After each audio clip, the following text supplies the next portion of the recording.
Esse é um vídeo que eu vou mostrar por A mais B porque você nunca deve confiar numa LLM que elas mentem muito. Vamos lá, gente. Não é meme, não é um exagero, só que é um estudo que fala sobre alucinação das LLMs, que é um termo usado amplamente na academia mesmo, para descrever o fenômeno que LLMs inventam muita coisa. Elas inventam fatos que não existem, elas inventam features que não existem, elas inventam libs de código que não existem, referências que não existem, coisas que não existem. Tá, isso é um fato consolidado. E assim, mas tão consolidado que você tem estudos demonstrando. E esse estudo é um pouquinho antigo, tá? Os números de hoje em dia são melhores, mas aqui, cara, o desempenho dos seres humanos em falar a verdade era 94%, enquanto das LLMs era 58%. As LLMs simplesmente inventavam resposta quase metade das vezes. E isso é tão verdade, mas tão verdade, que a própria OpenAI tem um artigo sobre isso. A OpenAI, né, claro, é a empresa que vende inteligência artificial. Para você comprar inteligência artificial, você paga para eles. Eles são quem tem o maior interesse possível em falar que não, a IA não mente, a IA fala a verdade. Pois bem, vamos ver o quanto de verdade que ela fala. Nesse estudo aqui, né, eles têm um exemplo do que eles consideram correto, o que é incorreto, o que é não tentado aqui. Então, perguntas factuais, por exemplo, quem fez o gol ali no jogo de Holanda e Argentina de 2022? E eles testaram, né, o O1 Preview, GPT-4, GPT-4 All Mini, também um pouquinho antigo, mas, cara, o melhor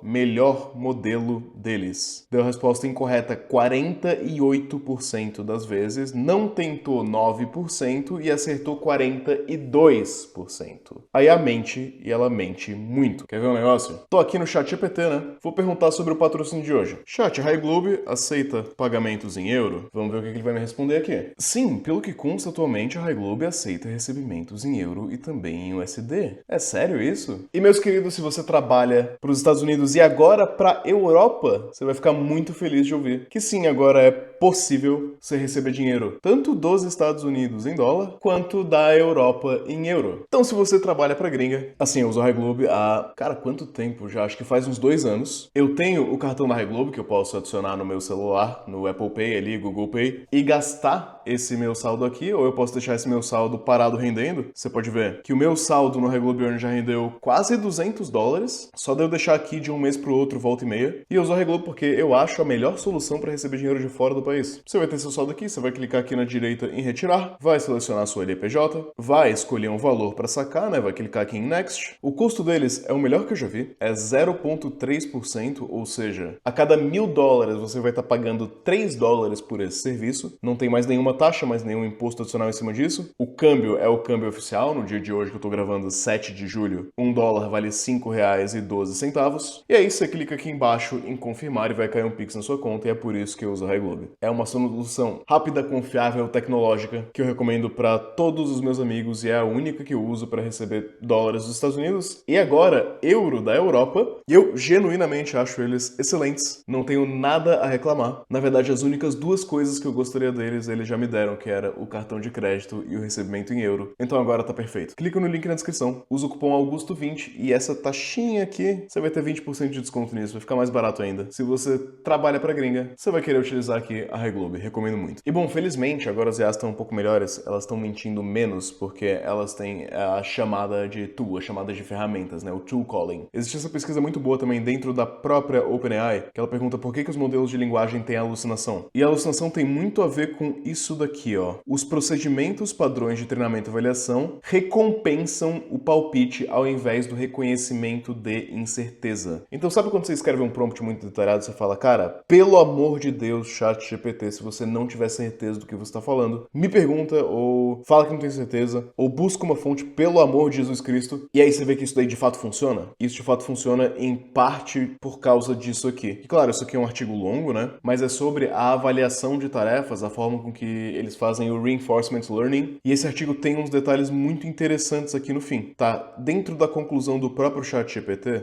quer dizer, da própria OpenAI, OpenAI, eles falam que a precisão jamais atingirá 100%, porque independentemente do tamanho do modelo, da capacidade de busca e raciocínio, mesmo se o modelo conseguir buscar bem, raciocinar bem, algumas questões do mundo real são inerentemente impossíveis de responder. Legal, né? Eles também notam algo muito interessante, que pode ser mais fácil um modelo pequeno conhecer os seus limites do que um modelo grande, entre aspas, super inteligente. Mais ou menos como um ser humano real, né? Que loucura. Isso é muito importante para você entender, porque provavelmente ou você vai estar usando IA para fazer código, ou você vai implementar na sua empresa. Se você implementar na sua empresa for a Air Canada e o seu chatbot decidir mentir pro cliente porque, honestamente, você não tem nenhuma garantia de que a IA vai sempre falar a verdade ou tá baseada em fatos, talvez você tenha que pagar uma multa, né? Porque a Air Canada foi condenada a pagar porque o cliente foi enganado pelo chatbot. Isso aqui, cara, cria digamos assim, um passivo jurídico dentro das empresas que é muito interessante você evitar esse não determinismo quando possível. Pensa comigo, você tem uma pessoa que vai estar olhando para isso aqui, que vai estar pensando o seguinte,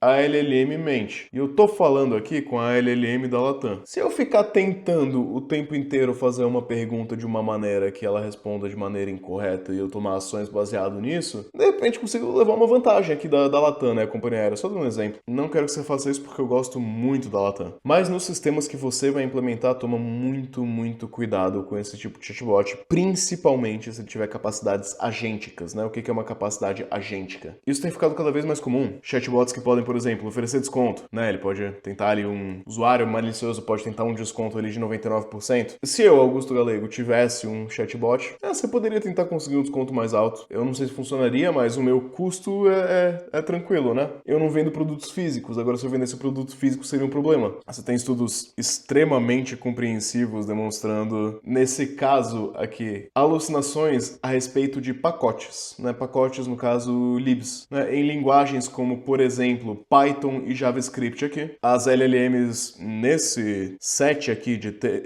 testes, em que eles geraram 576 mil códigos, esses códigos incluíram um total de 205 mil pacotes totalmente alucinados. Nomes de pacotes inventados, alucinados. Gente, isso aqui, você tem que pelo menos ser mais ou menos inteligente quando estiver codando com IA, porque eles vão não apenas inventar pacote, às vezes eles vão pegar pacote que existe, inventar funcionalidade que não funciona, que não existe, que não é bem daquela maneira. Existe uma maneira de melhorar isso, né? Você pode, dentro do próprio ferramental, ali utilizando MCPs, injetando a documentação do determinado pacote como contexto, melhorar um pouco isso, mas não fica perfeito. Por quê? Esse artigo aqui fala sobre RAG. RAG eu já falei no canal algumas vezes, que é a seguinte ideia, né? Você utilizando uma LLM, você tem o modelo mental da LLM, né? Aqui tem a LLM, você imagina aqui que é o cérebro dela. Esse cérebro aqui tem um modelo mental de como as coisas funcionam. Um RAG, geralmente você vai pegar alguns documentos, né? Então, ao redigir ali um prompt, eu vou ter um sistema que vai buscar por documentos parecidos com o seu prompt. Então, por exemplo, escreva um prompt Cloud Code, me ajuda a gerar PDF em JavaScript. Eu vou pegar documentos, de repente, PDFs, documentação, links de artigos, sei lá o que, e injetar isso daqui como prompt, esperando que o raciocínio interno da black box aqui da LLM vá utilizar esse mesmo documento aqui, esse mesmo documento que veio no prompt, que ela vai raciocinar em cima desse documento e me devolver algo baseado nisso. Teoria linda, porém na prática, esse estudo aqui, ele vai demonstrar que sim, RAG melhora bastante a eficiência, mas não é perfeito. O RAG não magicamente transforma uma LLM em mágica, em algo que nunca mais alucina. Isso não existe. Vai sempre existir um grau de bullshitagem aqui. E a gente, como dev, tenta muito reduzir essa incerteza através de, injetar documentação, injetar contexto, adicionar testes no output, tentar forçar a IA a fazer algo baseado numa spec, tentar forçar a IA a fazer algo baseado num PRD, delimitar, né, deixar o mínimo de incerteza possível, usar aqueles modos de plain mode, sei lá o que, para tentar aumentar o nosso grau de confiança numa LLM, mas no final das contas a LLM continua mentindo. Isso impede você de usar uma LLM para trabalho? É claro que não, né? Eu não sou maluco de falar que, o fato de IAs alucinarem faz com que você não deva usar IA para fazer código. A real é que tá todo mundo usando, eu tô usando. Hoje em dia, cara, eu quase não escrevo linhas de código no meu trabalho. Tipo, quase nada mesmo. Você tem outros exemplos de estudos de IA. O mais comum é inventando referências. Você pede para ela escrever um artigo científico, entre aspas, e ela inventa ali uma referência que não existe. Então aqui, como que você vai pegar isso que eu apresentei agora e vai usar isso daqui para usar IA de uma maneira um pouco melhor? Vamos lá, primeiro exemplo. você está desenvolvendo um chatbot para a empresa, né? Seu chefe quer um chatbot, precisa ser um chatbot de IA, não pode ser um FAQ, tem que ser um chatbot, tem que ser com IA. O seu usuário, ele vai perguntar o seguinte: como funciona o refund? Ele vai fazer uma pergunta mais ou menos assim: pelo amor de Deus, antes de você pegar isso daqui e injetar numa IA, você vai fazer o seguinte: você vai pegar isso, você vai jogar numa IA, mas não é na IA que para dar a resposta ainda,